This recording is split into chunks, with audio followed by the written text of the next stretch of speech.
Welcome back to another episode of the Body and Mind Strong podcast, where we talk all things life, fitness, and health. My name is Renee, your host and integrative wellness coach. My mission with Body and Mind Strong is to help you achieve your life, health, and fitness goals and maintain long-term success by giving you the proper tools through online health, wellness, and behavioral coaching. We are rolling along on episode 42, and as we approach the new years and people start creating new goals, I'd like to talk about a little thing called motivation. Yes, I'm all about New Year goals. However, I'm against New Year's resolutions. Yes, I know it's a contradiction, but I'll explain all that on the next podcast. Basically, I'm going to talk about my version, which I call New Year's Resolution Solutions, and I'll talk about how to utilize the fresh start effect in your favor to achieve your goals throughout the year, and that will be on the next podcast. Now back to motivation. Motivation is a fickle being, if you will. It's a great tool to get you started towards a goal. However, it doesn't like to work long. I guess you can call it lazy. It's like, hey, I got you started, but you're on your own now. Peace out. Now here's where discipline comes into play. Discipline is going to be the key to achieving your goals. However, it is nice to have some motivation sprinkled in there, as it does make it a little easier mentally in achieving your goals. So today I want to talk about a few tips on how to help bring that motivation back to work to support that discipline. Here are some tips I have found in the past few years that's helped my clients and even myself. Number 1, find a direction. To help with this, start with creating a health and wellness plan, which will help you narrow down your view so you can better see the direction you want to go. To do this, start with visualization. Visualization is a great tool for so many things. It helps with reducing anxiety. It has helped pro athletes improve their skills, and it can help give you a view of where you want to go, what direction you want to go.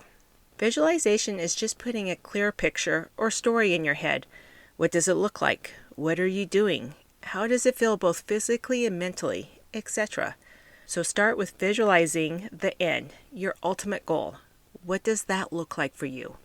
What will it feel like? Number 2, I can see clearly now. Now that you can visualize your end goals, how are you going to get there? It would be amazing if it took just one little step to get you where you were visualizing. Like I Dream a Genie. Blink your eyes and poof, you're there. Unfortunately, it's not that simple. This is where creating mini goals becomes front and center. These mini goals are going to be those little steps, the path you're going to take to achieve said goal. Just like visualizing what you ultimately wanted, do the same with the steps on how you're going to get there. Then write down these steps. This is what people call SMART goals. Make the steps to your ultimate goal clear and make them specific, measurable, attainable, realistic, and timely. Number 3, focus on small changes. Keep your ultimate goal in mind, but be in the moment. Be present and focus on the small changes, the mini goals you're achieving, in the now. Focus on what you are doing and how you're progressing towards that ultimate goal. Doing this helps in a few ways, but the main way I've seen is it helps reduce feelings of being overwhelmed. For example, I have some financial goals around retirement, which I'm hoping will occur in about 10 years down the road. Now, this current year, 2023, I have set some mini financial goals, and as of December, I have achieved them all. So yay me! No, but really, I do feel good about what I've done this year. However, when I sit back and see where I am in regards to my final goals, I feel this like impending doom. A gloomy cloud comes across me. I feel so overwhelmed because I have such a way to go. I then have to remind myself to trust the process. Focus on the now, on what I'm doing now and what I'm going to achieve, and what I am achieving now. I'm doing great. Trust the process. I'll get there when I get there. So what do you then do from here? Well, that comes number 4. Little wins. People have a tendency to only focus on big wins or the final goal. And yes, it is great to achieve the final goal, but there's more going on than just that final win. Progress and positive changes occur between your starting point and your end point. Changes that should not be ignored. Celebrate those little wins as you go along. Track all your positive changes and little accomplishments. Celebrate your wins. No matter what size they are, big or little, celebrate them. All right, number 5, take stock of your posse.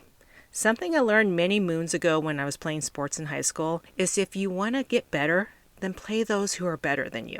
As much fun as it was to win, I noticed when I played those who beat me or were better than me, my skill set drastically increased.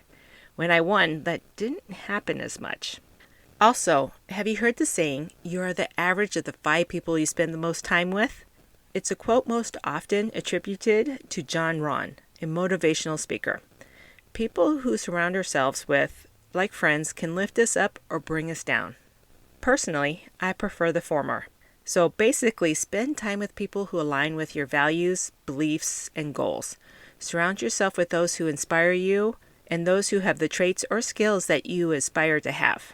Thus, like I say, surround yourself with the people who are better than you in the areas you would like to improve so you can win your game, i.e., achieve your goals. Okay, number 6. To keep or change a routine. Actually, both of these have a place in your plan. It all depends on what's going on and where you're at. Changing how you're doing things, actions you put into place to achieve those goals can add new light, can lead to feelings of revitalization.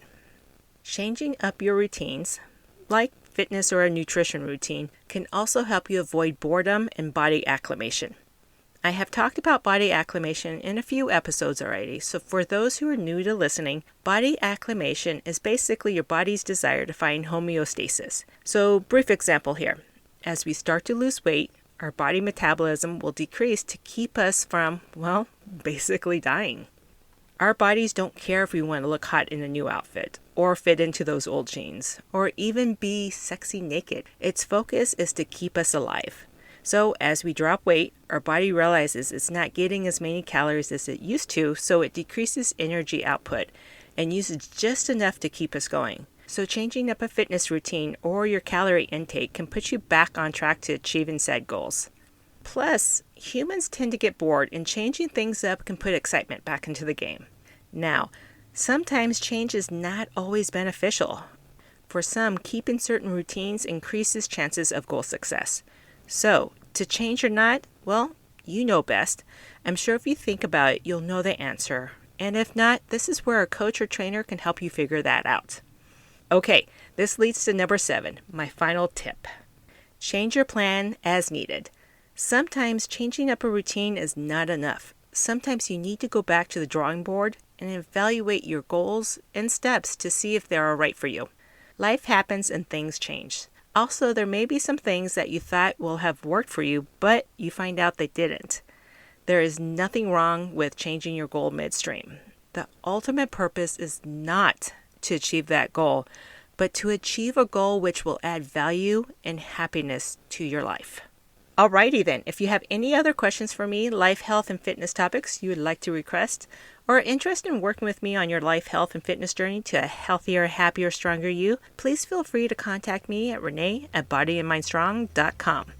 I hope you found this information to be useful, and if so, please click the subscribe button or tell someone else about the podcast. I would very much appreciate it. You can also find me on Facebook, Instagram, and YouTube. Stay tuned for more episodes on helping you create a healthier, happier, stronger life for yourself. And make sure you're doing at least one thing today that will get you one step closer to one of your goals. Have a great day.